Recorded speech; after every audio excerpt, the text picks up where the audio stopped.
Hello guys! Good day! Ngayong araw nga pala ay sasamahan namin yung kapatid ko na magpapaayos ng kanyang cellphone kasi nga po nasira yung LCD at mga ilang months nang hindi ito napapaayos at hindi na rin niya nagagamit. Kasama ko nga po pala si mama at papa at ang dalawa kong pinsan. At agad kaming pumunta sa Gaisano at ipapaayos yung cellphone niya. 15 minutes pala guys maayos yung cellphone niya.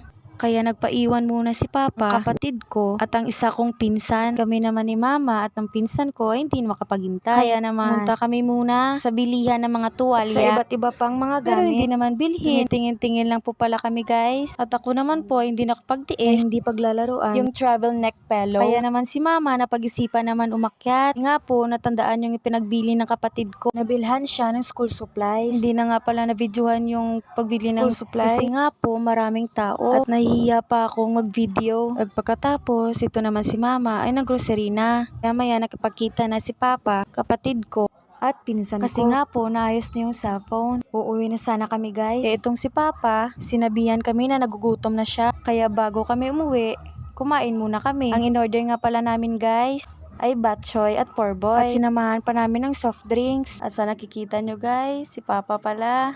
Grabe yung nakain. Kasi nga po, gutom na gutom siya. Yung pinsan ko nga pala guys, tapos nang kumain. Thank you Lord kasi nabusog kaming lahat. At pagkatapos ito naman si Mama ng lechon manok para may pang ulam kami mamayang gabi. At yun lang guys, uwi na kami. Hi guys! Nandito na po ako sa bahay and huwag niyo pong kalimutan mag-like and share sa aking mga videos. Bye!